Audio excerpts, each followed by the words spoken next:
Hare Krishna. So we continue with prayers of Kunti Maharani, text 23. Kunti Uvacha.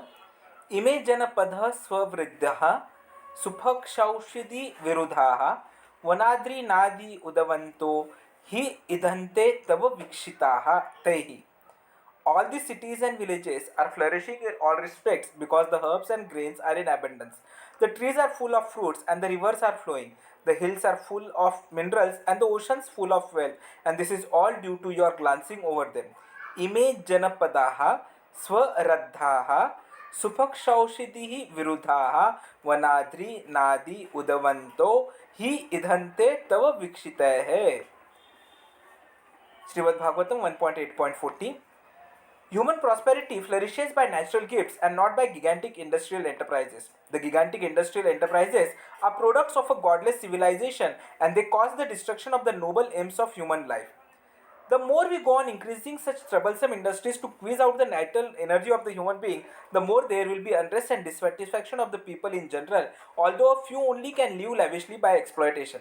The natural gifts such as grains and vegetables, fruits, rivers, the hills of jewels and minerals, and the seas full of pearls are supplied by the order of the Supreme, and as he desires, material nature produces them in abundance or restricts them at times. The natural law is that human being may take advantage of these godly gifts by nature and satisfactorily flourish on them without being captivated by the exploitative motive of lording it over material nature. The more we attempt to exploit material nature according to our whims of enjoyment, the more we shall become entrapped by the reaction of such exploitative attempts. If you have sufficient grains, fruits, vegetables, and herbs, then what is the necessity of running a slaughterhouse and killing poor animals? A man need not kill an animal if he has sufficient grains and vegetables to eat.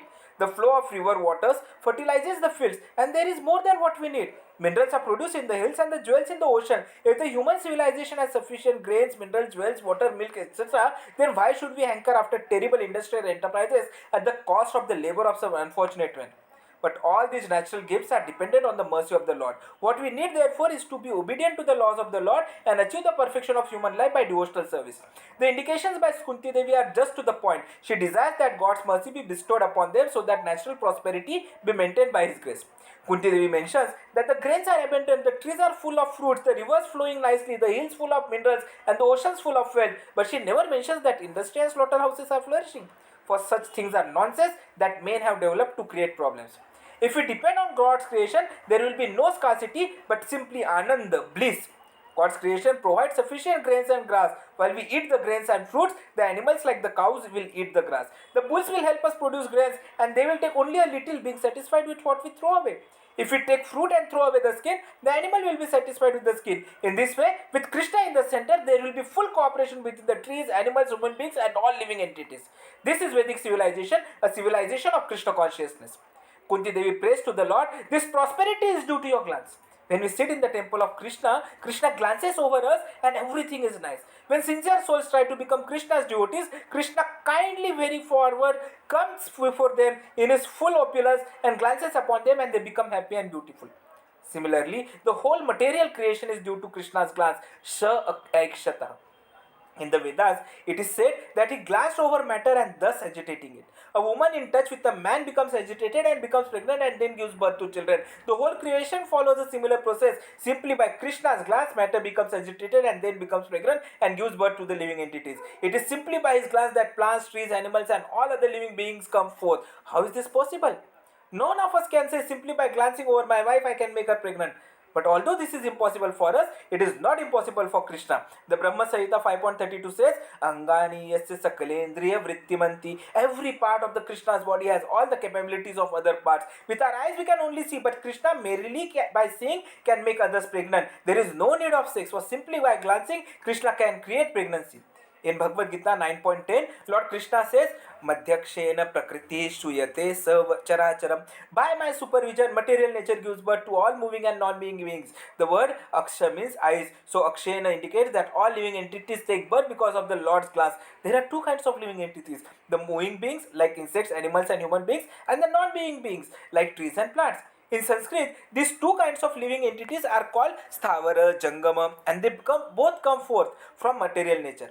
Of course, what comes from material nature is not the life but the body. The living entities accept particular types of bodies from material nature, just as a child takes its body from its mother. For 10 months, the child's body develops from the blood and nutrients of mother's body, but the child is a living entity, not matter. It is living entity that has taken shelter in the womb of the mother, who then supplies the ingredients for that living entity's body. This is nature's way. The mother may not know how from her body another body has been created, but when the body of the child is fit, the child takes birth. It is not that the living entity takes birth. As stated in Bhagavad Gita 2.20, na jayate mrityate va. The living entity neither takes birth nor dies. That which does not take birth does not die. Death is meant for that which has been created, and that which is not created has no death. The Gita says, na jayate mrityate va kadachita. The word kadachita means at any time. At no time does the living entity actually take birth. Although we may see that a child is born, actually it is not born. Nitya Shashvato Ayam Puranaham. The living entity is eternal, Shashvata, always existing and very, very old. Purana. Nahanyate Hanyamante Sharire. I don't think that when the body is destroyed, the living entity will be destroyed. No, the living entity will continue to exist. A scientist friend was asking me, what is the proof of eternity? Krishna says, Nahanyate Hanyamane Sharire. The soul is not killed when the body is killed. This statement itself is proof. This type of proof is called Shruti, the proof established by that which is heard through the disciplic succession from the Supreme. One form of proof is proof by logic, Nyaya Prasthana. One can get knowledge by logic, arguments and philosophical research. But another form of proof is Shruti, proof established by hearing from authorities. A third form of proof is Spriti, proof established by statements derived from the Shruti. The Bhagavad Gita and the Puranas are Spriti. The Upanishads are Shruti and Vedanta is Nyaya. Of these three, the Shruti Prasthana or the evidence from the Shruti is especially important. Pratyaksha. The process of receiving knowledge through direct perception has no value because our senses are all imperfect. For example, every day we see the sun to be just like a small disc, perhaps 12 inches in diameter, but in fact it is 100 times larger than the earth. So what is the value of our direct perception through our eyes? We have so many senses through which we can experience knowledge. The eyes, the ears, the nose, the so on. But because these senses are imperfect, whatever knowledge we get by exercising these senses is also imperfect.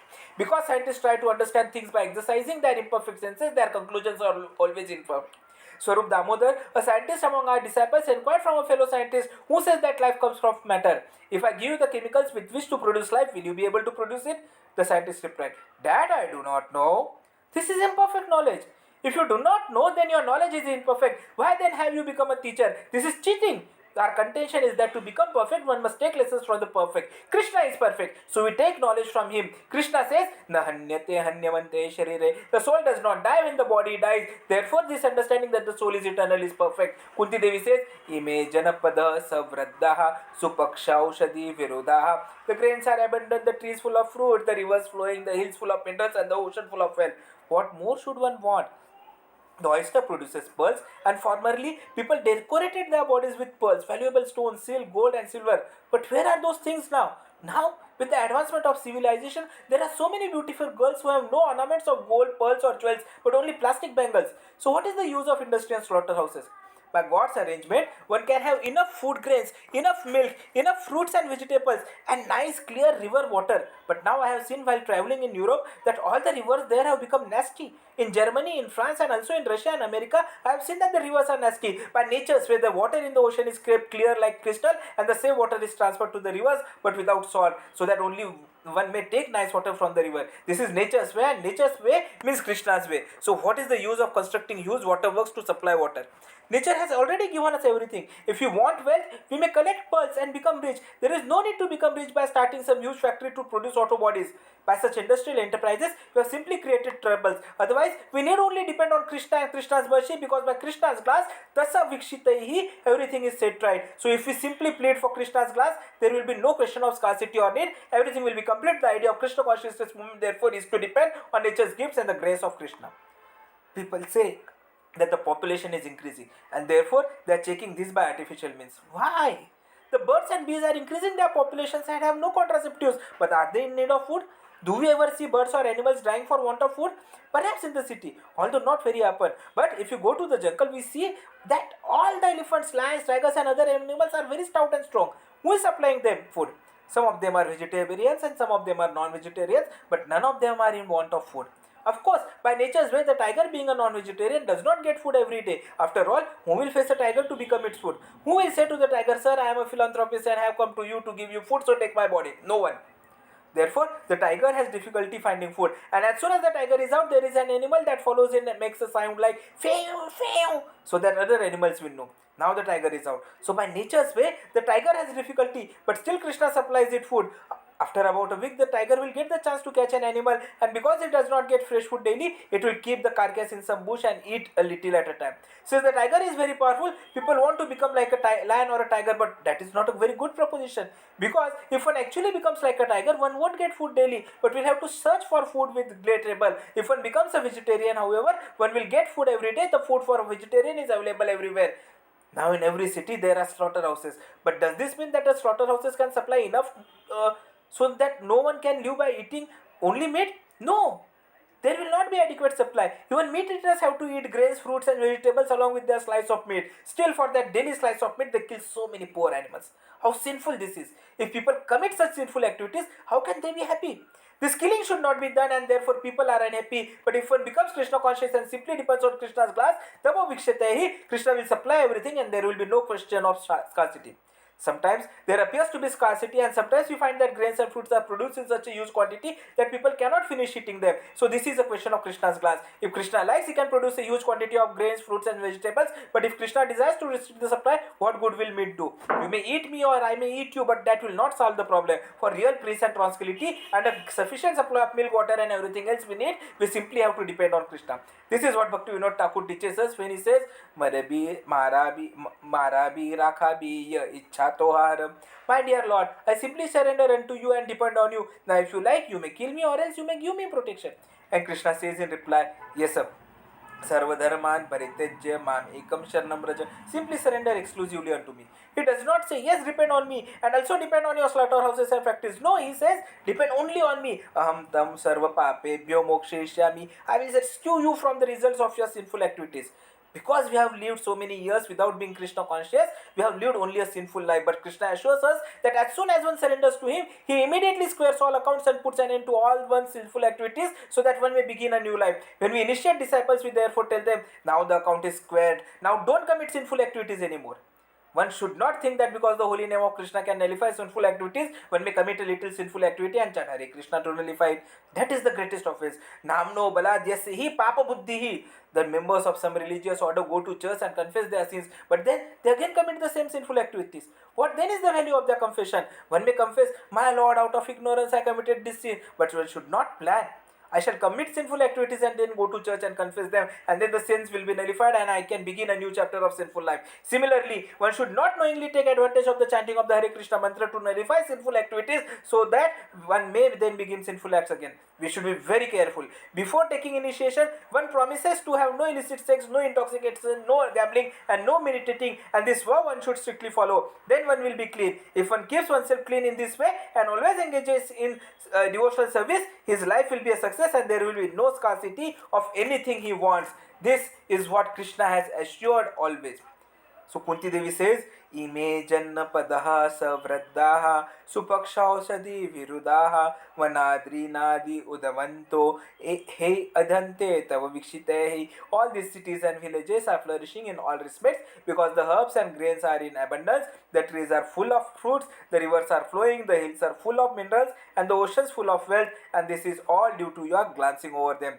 Ime janapadah savavraddaha suphakshaushadi virudaha vanadrinadi udhanvanto hi idhante tava vikshitahe. So we'll continue tomorrow with Kunti's prayers. Punar milamaha. Dhanyavadaha. Hare Krishna.